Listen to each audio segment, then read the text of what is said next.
मनोज जरांगे पाटील यांच्या मराठा आरक्षणाच्या आंदोलनाला आरपीआयचा पूर्ण पाठिंबा आहे। ते मुंबईकडे निघालेले आहेत। मुख्यमंत्र्यांना माझी सूचना आहे की त्यांनी लवकरच एक बैठक जी आहे ती माननीय जरांगे पाटील आणि त्यांच्या नेत्यांची घ्यावी आणि याच्यातून मार्ग काढण्याचा प्रयत्न करावा। राज्य सरकारने 10% आरक्षण दिलेलंच आहे आणि ते लागू आहे महाराष्ट्रामध्ये।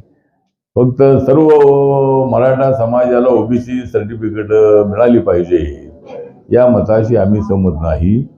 मराठा समाजाला आरक्षण देताना ओबीसी समाजावर अन्याय नको ही भूमिका आमची आहे, पण मराठा समाजाला न्याय मिळाला पाहिजे, गरीब मराठ्यांना आरक्षण मिळालं पाहिजे अशा पद्धतीची आमची जरांगे पाटील यांची मागणी आहे। त्याला आमचा पूर्ण पाठिंबा आहे आणि देवेंद्र फडणवीस हे मराठा आरक्षणाच्या बाजूचे नेते आहेत आणि ते नक्कीच जरांगे पाटील यांच्या मागणीचा तांत्रिक आणि कायदेशीर बाबींवर विचार करून नक्की काहीतरी निर्णय घेतील असा मला विश्वास आहे।